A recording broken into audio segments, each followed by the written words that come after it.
ताज्या घडामोडींसाठी आरके न्यूजच्या यूट्यूब चॅनेलला सबस्क्राइब करा आणि बेल आयकॉनला क्लिक करायला विसरू नका।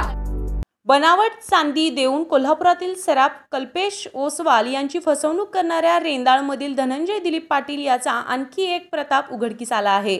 तमिळनाडू राज्यातील सेलममधील एका चांदी व्यावसायिकाची सुमारे 74 लाख रुपयांची फसवणूक केल्याचा गुन्हा बुधवारी रात्री हुपरी पोलिसात दाखल झालाय।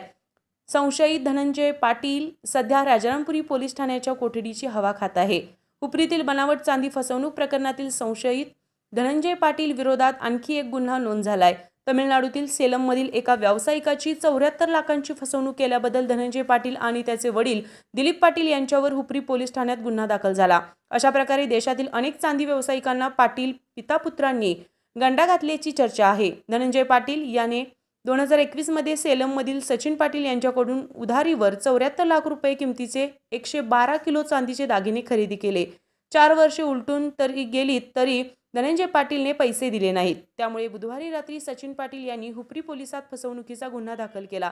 सध्या धनंजय पाटील राजारामपुरी पोलीस ठाण्याच्या कोठडीत आहेत। त्याने अनेक सराफांना भेसळयुक्त चांदी देऊन फसवणूक केल्याच्या घटना उघडकीस येत आहेत। त्यामुळे हुपरीमध्ये हा चर्चेचा विषय बनलाय।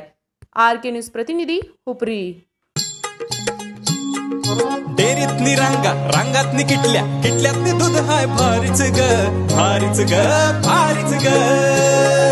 दूध भारी फॅट भारी SNFB भारी ही किमया फर्टिमिन प्लस ची सारी।